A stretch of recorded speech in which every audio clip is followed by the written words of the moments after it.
Ce sera notre premier reportage ce soir, le Portugal, un pays où quelques attentats terroristes d'un mystérieux groupe qui s'intitule FP25, Force populaire du 25 avril, amènent le pouvoir à se durcir et à tenter de faire adopter des lois d'exception que beaucoup jugent attentatoires aux libertés. Depuis juin dernier, l'un des héros de la révolution des œillets, Otelo de Carvalho, est en prison. On l'accuse de complicité avec ces fameux FP25.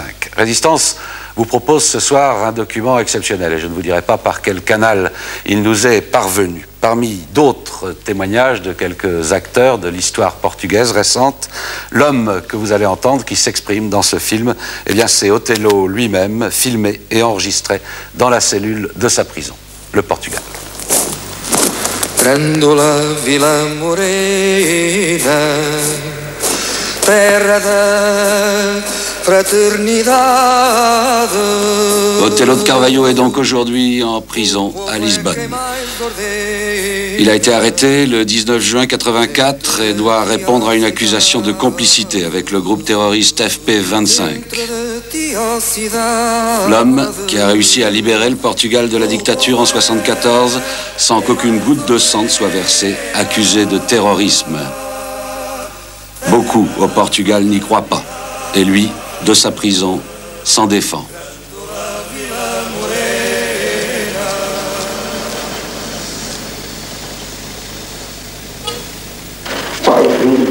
C'est un comble que de m'arrêter si peu de jours après la commémoration du 25 avril 1974. Quand je me suis retrouvé ici, cela m'a rappelé le 26 avril 1974. J'étais alors fou d'émotion et de joie devant ce fort de Caxias où je venais pour libérer les terroristes d'alors, ceux qui avaient combattu le régime dictatorial. Aujourd'hui, c'est moi qui suis là, présenté comme un terroriste, en subversive, alors que beaucoup de ceux qui gouvernent actuellement le Portugal ont y pu revenir il y a 10 ans grâce à l'action militaire du 25 avril 1974 que j'ai préparée et commandée. C'est vraiment un comble. Éprouvez-vous de l'amertume?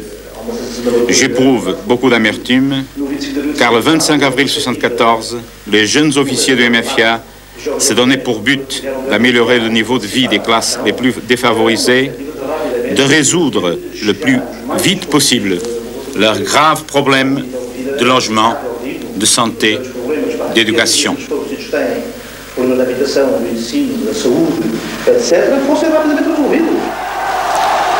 C'était l'époque de tous les espoirs ou de toutes les illusions.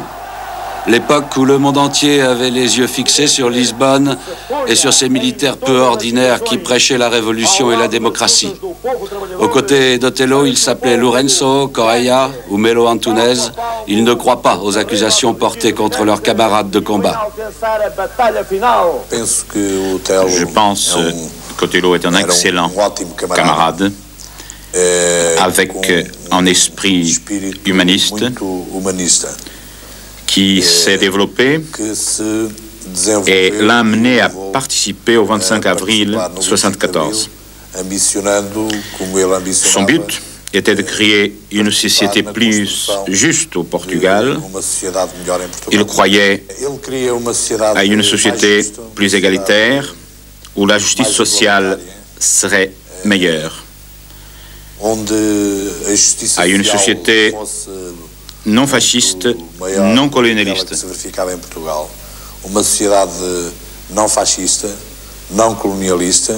Et Otelo a été un des officiers possiblement des plus importants de cet officier démocratique, et c'est pour ça que je dis que dans un mouvement collectif démocratique comme était le nôtre, Otelo est aussi un militaire démocratique. Mais il est un démocrate qui ne pense pas la démocratie seulement comme la liberté qui peuvent permettre la maintenance de l'injustice sociale. Il est un démocrate qui veut la démocratie réelle qui est exactement le propos du mouvement des forces armées.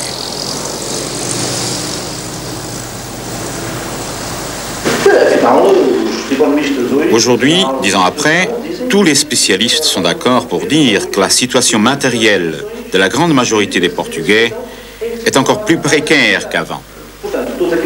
Ce grand rêve qui nous portait en 1974 de résoudre les graves problèmes économiques et sociaux du pays, ce rêve n'a pas été réalisé, bien au contraire, puisque le peuple portugais et surtout les couches les plus défavorisées vivent encore plus mal qu'avant. Il est donc normal qu'un sentiment d'amertume nous assaille. Face à la montée de la contestation, le gouvernement Soares fourbit les armes de la répression. C'est la loi du 27 juillet 84, dite de sécurité intérieure. Il contient des dispositions qui sont contraires à la Constitution portugaise et à la Convention européenne des droits de l'homme qui a été ratifiée par Portugal. Elle contient plusieurs dispositions qui sont antidémocratiques et je pense même que la seule initiative d'un gouvernement démocratique présenter un projet de loi qui est antidémocratique, cette initiative même est antidémocratique. Les attentats terroristes au Portugal existent, ils sont condamnables, l'opinion publique ne les accepte pas, mais nous n'acceptons pas aussi qu'avec le fondement de combattre le terrorisme, et ça c'est indispensable, on fasse, disons, une restriction générale de toutes les libertés au point d'atteindre tous les citoyens et même l'essence de la vie démocratique. Donc je pense que cette loi est exagérée par rapport aux besoins de sécurité qu'une société normale doit avoir, qui est sans proportion avec le phénomène du terrorisme existant au Portugal, qui, elle, est une violation très claire des libertés fondamentales.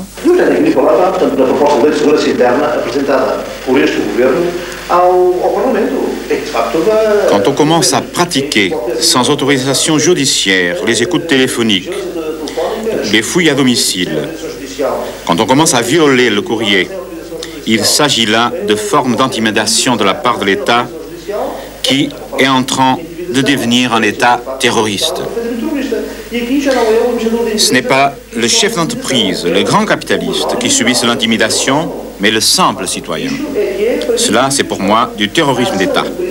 Le fait d'emprisonner des membres de la FUP et moi-même est tout à fait un acte d'intimidation qui vise à démanteler une organisation légale. Après mon arrestation, j'ai perdu beaucoup d'amis qui n'ont jamais osé appeler chez moi, de peur d'être soupçonnés de liaison avec les FP25.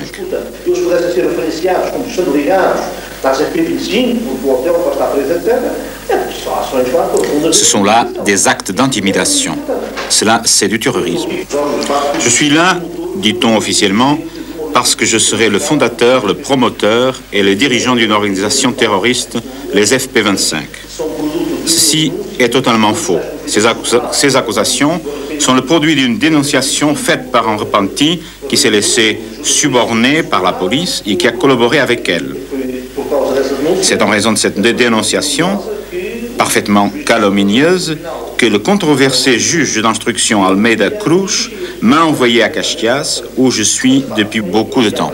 Ces accusations sont totalement fausses et j'ai toute la capacité de démontrer devant le tribunal qu'elles sont parfaitement mensongères. Je suis là, très tranquille. Je n'ai pas fondé, je n'ai jamais promu et je ne suis pas et espère ne jamais devenir membre ou dirigeant d'une organisation terroriste quelconque.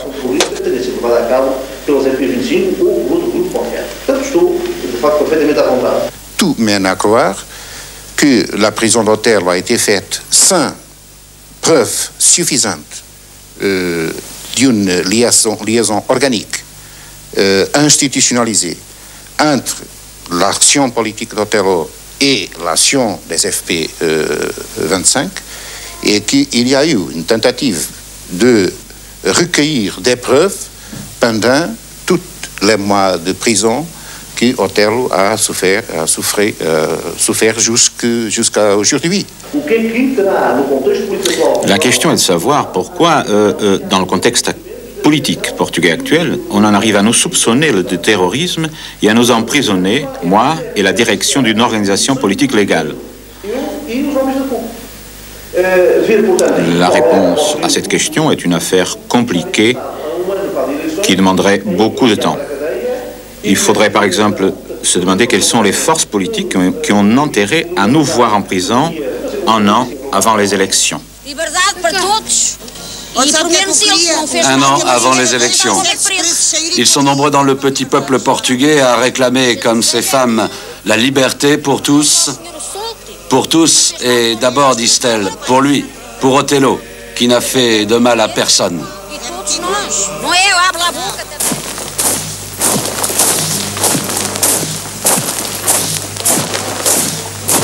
Em cada esquina amigo, em cada rosto igualdade.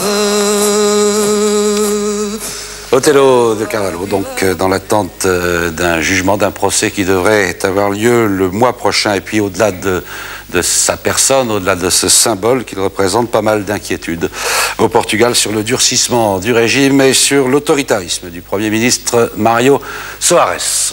La suite du journal. 15 février, Cambodge, ce n'est